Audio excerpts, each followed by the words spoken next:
C'est fort de la confiance du peuple que le CNSP, le président, a mis en place le 7 août 2023, le gouvernement qui s'était mis immédiatement au travail et a dégagé les tâches urgentes à accomplir, qui étaient maintenir l'État debout en assurant l'accomplissement de ses missions régaliennes, rompre les digues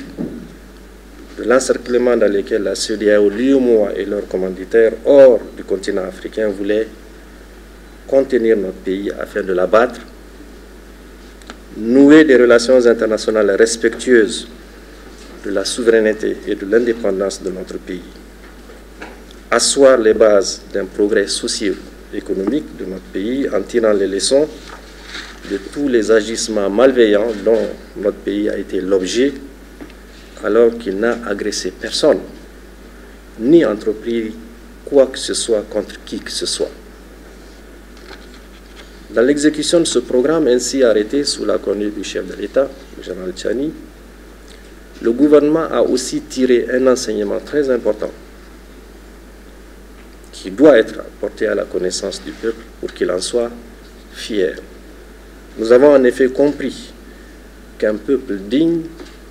sait pouvoir compter d'abord sur ses propres forces pour mériter respect et considération. Et c'est ce que nous avions fait durant l'année écoulée pour mobiliser exclusivement à l'intérieur de notre pays les ressources financières qui nous ont permis, grâce à une gestion rigoureuse et vertueuse, d'assurer le fonctionnement régulier de l'État. Désormais, plus personne ne viendra nous dire au Niger qu'il est chimérique de compter sur nos propres forces. En effet, sans aucun concours extérieur, nous avons pris en charge pour l'essentiel les dépenses de sécurité et les charges salariales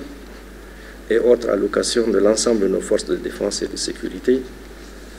l'acquisition de matériel et équipements militaires pour accompagner la montée en puissance de nos forces